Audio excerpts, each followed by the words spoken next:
Hello नमस्कार साथियों, आप सभी का स्वागत है सुपर हिंदी क्लासेस में। साथियों, सर्वनाम को हम कल की क्लास में ख़त्म कर चुके हैं।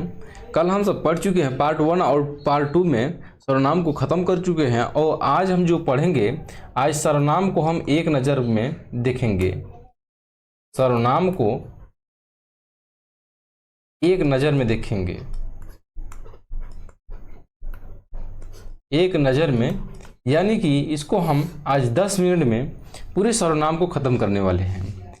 यानी कि जैसे कि सर्वनाम के कितने भेद होते हैं? सर्वनाम के 6 भेद होते हैं। कौन कौन से? पुरुषवाचक सर्वनाम, निश्चयवाचक सर्वनाम, अनिश्चयवाचक सर्वनाम, संबंधवाचक सर्वनाम, प्रश्नवाचक सर्वनाम और निजवाचक सर्वनाम। ठीक है, तो चलिए पहले को स्टार्ट करते हैं। पहला कौन सा है? पुरुषवाचक सर्वनाम। पुरुषवाचक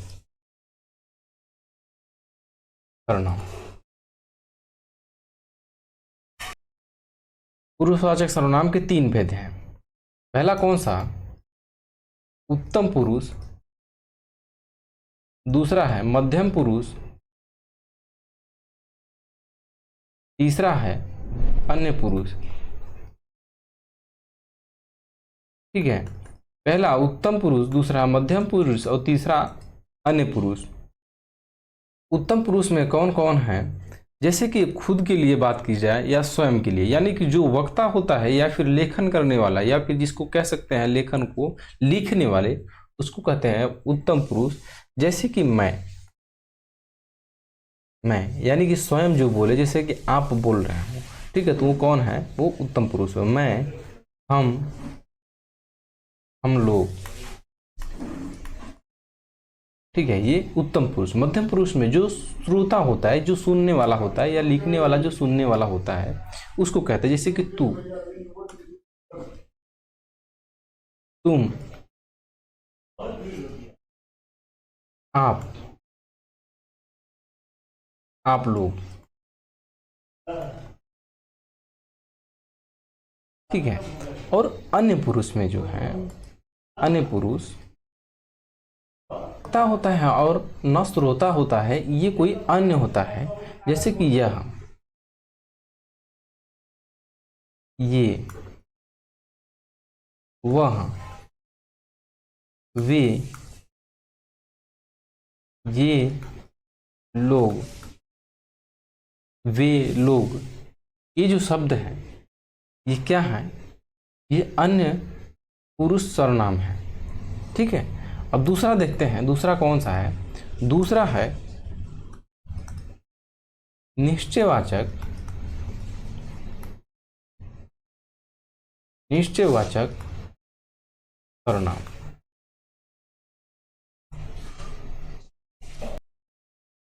निश्चयवाचक सर्वनाम में दो शब्दों का प्रयोग किया जाता है, एक तो निकटवर्ती के लिए और एक दूरवर्ती के लिए। तो जो निकटवर्ती के लिए होता है, निकटवर्ती के लिए वो प्रयोग किया जाता है यह या ये।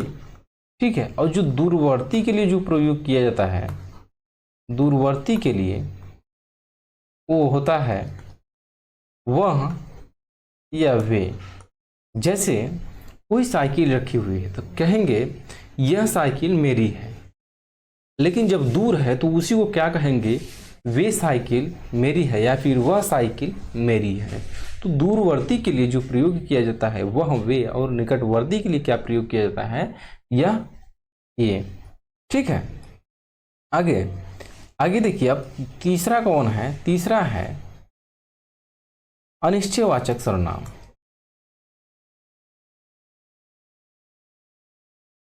अनिश्चयवाचक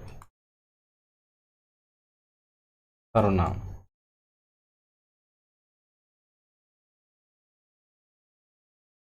अनिश्चयवाचक सर्वनाम में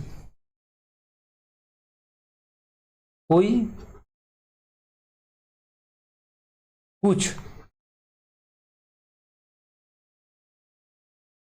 ये सर्वनाम है।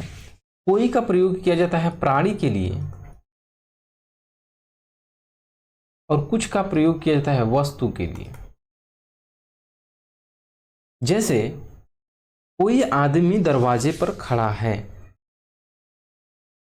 कोई घर में आया है। इस प्रकार से कोई का प्राणी के लिए प्रयोग करते हैं, जबकि कुछ वस्तु के लिए, जैसे कि दूध में कुछ पड़ा है, इस प्रकार के जो वस्तु के लिए जो प्रयोग किया जाता है वो कुछ का प्रयोग किया जाता है। ठीक है, अगला देखिए चौथा क्या है? संबंधवाचक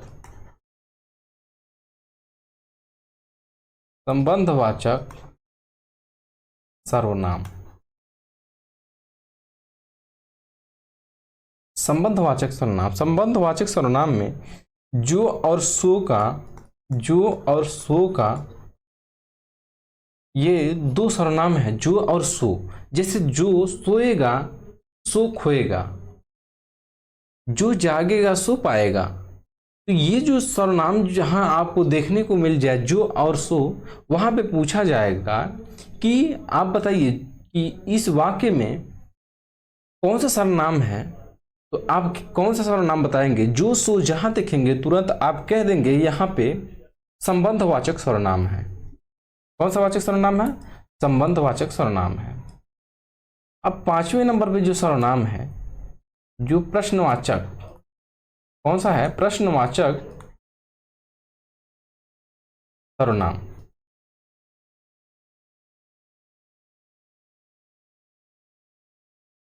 प्रश्नवाचक सर्वनाम, इसमें भी प्राणी के लिए कौन का और वस्तु के लिए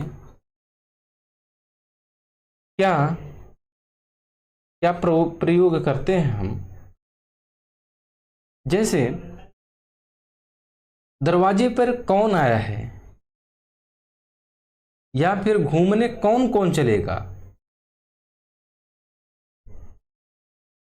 इस प्रकार के जो प्राणी या व्यक्ति के लिए जो प्रयोग किया जाता है वो कौन का सर्वनाम का प्रयोग किया जाता है। वस्तु में जैसे कि दूध में क्या पड़ा है, घर में क्या क्या नहीं है, या सब्जी में क्या क्या चाहिए। इस प्रकार के जो वस्तु के लिए जो प्रयोग किए जाते हैं वहां पे ये क्या का प्रयोग किया जाता है, और प्राणी या व्यक्ति के लिए कौन का प्रयोग किया जाता है। जैसे कौन। छठा जो सर्वनाम है वह है निजवाचक सर्वनाम।